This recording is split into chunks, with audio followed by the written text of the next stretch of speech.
Actor Kevin Spacey के खिलाफ जिनसी हिरास के इल्जामात सामने आने के बाद हाउस ऑफ कार्ड्स की प्रोडक्शन तो रुक ही गई थी। अब स्पेसी के आने वाली movie all the money in the world से भी उनको निकाल दिया गया है।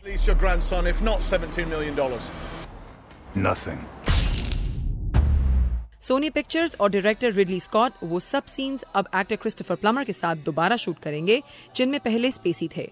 इस फिल्म का प्रीमियर भी अब लॉस एंजलिस फिल्म फेस्टिवल में नहीं होगा, लेकिन रिलीज डेट 22 दिसंबर ही रहेगी।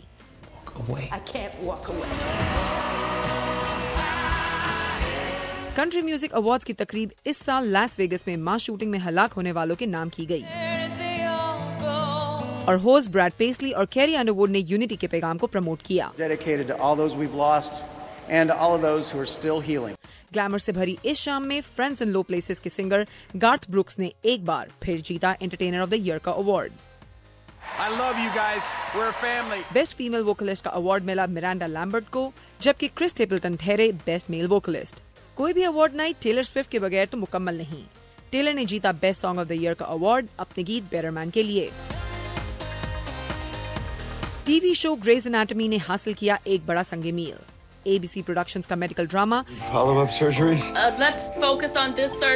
जो 2005 में शुरू हुआ था 300 एपिसोड्स मुकम्मल कर चुका है। अमेरिकी टीवी इंडस्ट्री में ये कामयाबी आज तक चंद ही शोज को मिली है, जैसे NCIS, law and order SVU और the Simpsons. Shuchi Jain, Urdu VOA।